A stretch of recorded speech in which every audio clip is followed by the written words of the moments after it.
Hello, my name is Aya Ghadar, and this is the presentation of Dictyostelium discoideum.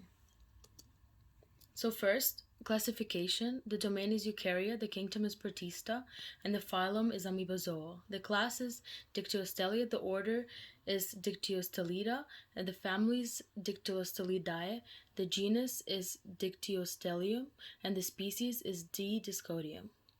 And the picture on the right shows the D. discoideum in a wet environment.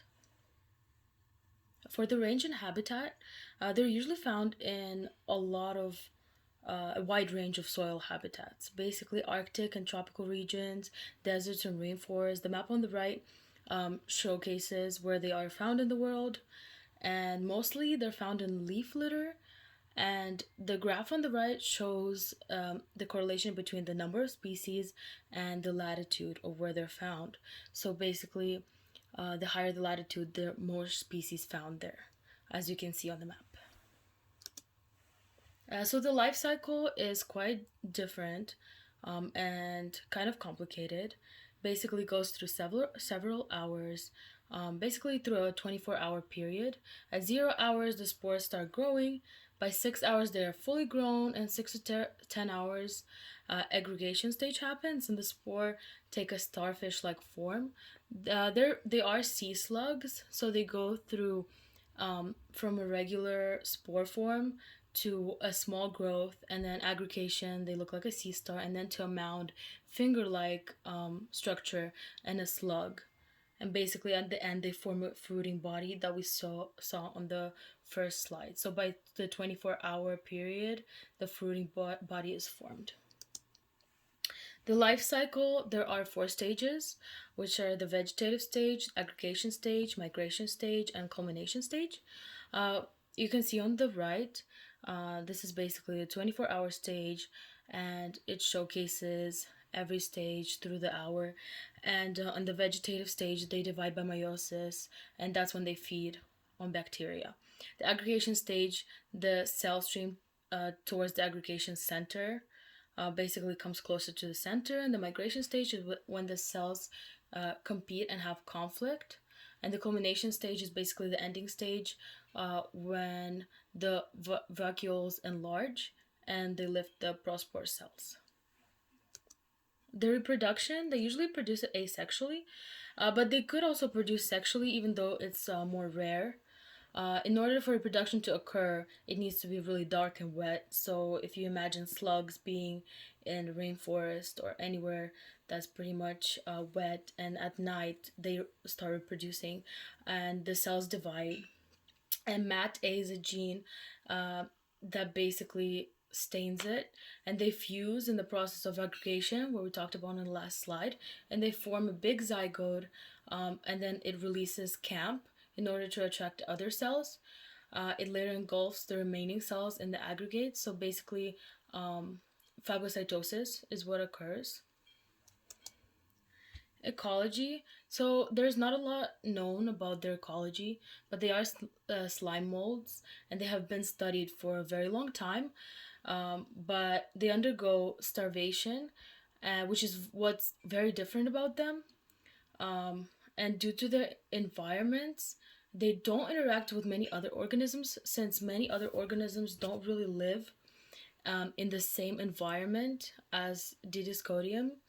And they are an amoeba, and thousands of normally vegetative amoeba aggregate in order to form a multicellular organism, which is ultimately known as a slug. Basically, it needs to have a lot of amoebae in order to form what is called a discoideum. And on the chart right here, it shows that discoideum is in between fungi and plants. So they're basically not fungi, they're not plants, they're not really animals, they're kind of in between. So now we're going to talk about NCL diseases. NCL, or neural ceroid lipofuscinosis, is referred to commonly as Batten disease. It's a lot of brain defects that affect the nervous system mostly, and they cause a lot of conditions. And there's different types of NCLs and different mutations They cause diseases such as Alzheimer's, dementia, and epilepsy. And due to those mutations, that's when those diseases form. And on the chart, it shows that a child must inherit one pathogenic variant of the CLN5 gene from each parent for CLN5 to develop. So basically, there is CLN2, CLN3, and CLN5, which is the mutations of NCL diseases. This chart shows that if one parent has the gene, then the child will get it. But it's very rare that there's two people that have this disease at the same time in the family. This disease does cause illness and death kind of early on, and it could happen with children, adults, or elderly people. So this is a continuation of NCL disease. So as I said, a person can develop it at any point of time, but the symptoms are usually experienced during early childhood, and they're carried recessively.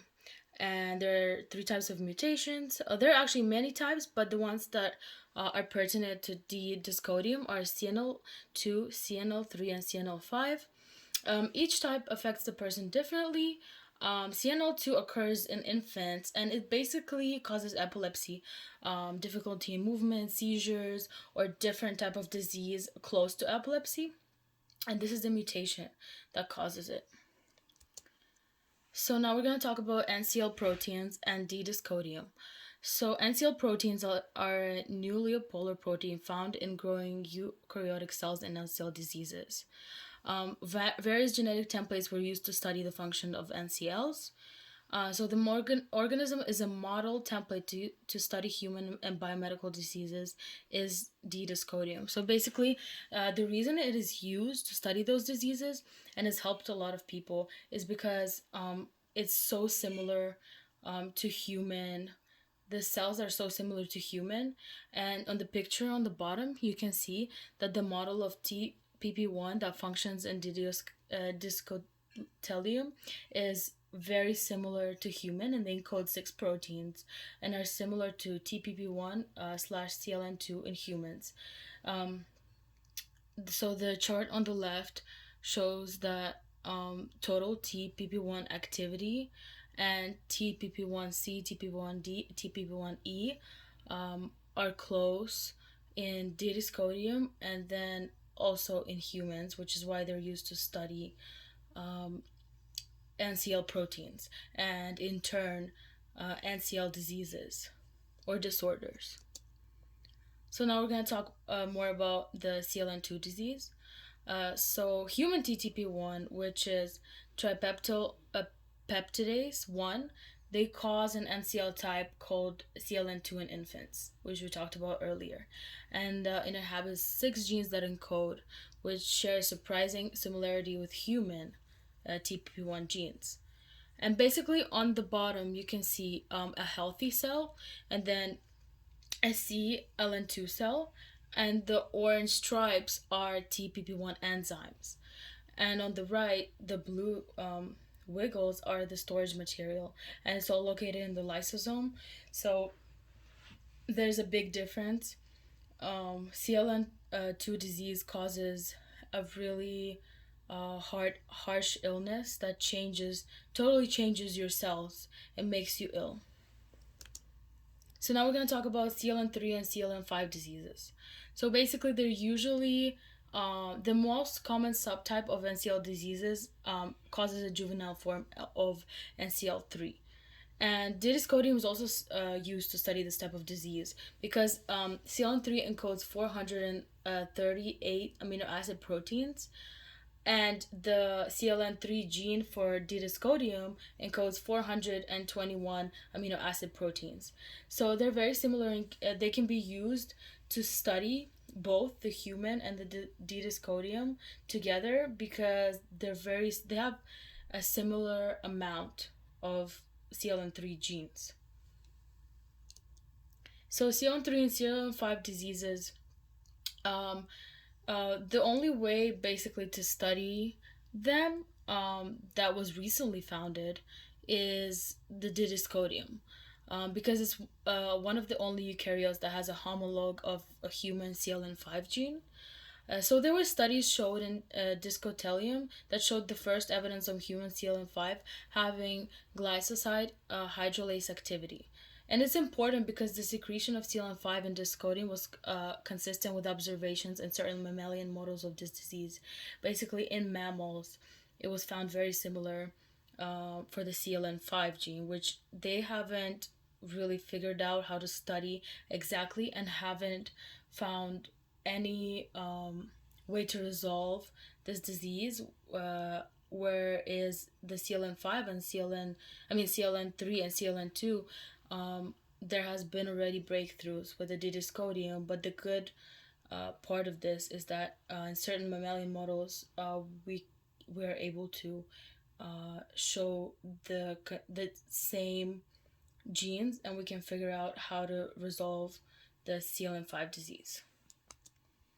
So basically, the discovery of application. The first article was mentioned, and it was in February 2019, and it was at Maryland at the National Center of Biotechnology.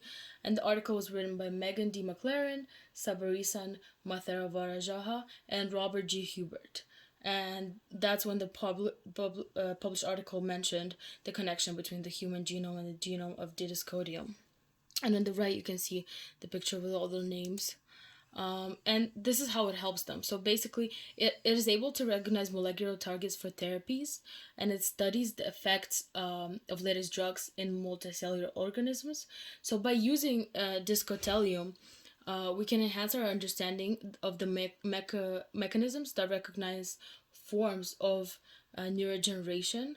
So NCL phenotypes lap over these seen in patients with Parkinson's, Alzheimer's, and dementia. And on the top left right, you can see how it affects a person, and this is an infant. So basically, speech impairment, loss of ability to eat independently, basically a neurological disease. And because we're studying discoideum with the effects of latest drugs, we can help find the resolution for this type of disease and ultimately cure it.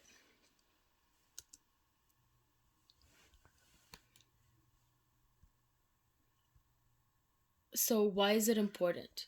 So this is important because discoideum is the only organism that is used to study the role that the cells play in NCL proteins. It's conserved. NCL proteins are likely conserved from didiscotylium to human from uh, basically evolution, and there are phenotypes which were formally disclosed in numerous genetic templates of Batten disease that were deemed present in dictyostelium.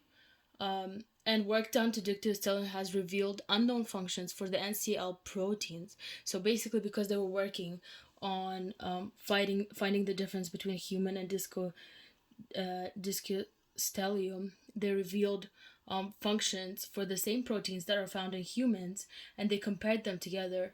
And these findings will spur future research when looking at mammalian models of NCL in order to further explore these functions. And due to the research done in discoideum, it was found that mice and humans also have linked secretion to function of CN3, which is basically, it shows that mice and humans are more similar than we thought, and they can also be used to help resolve this issue and find the cure for different disorders. And this is the literature cited. This is part 2.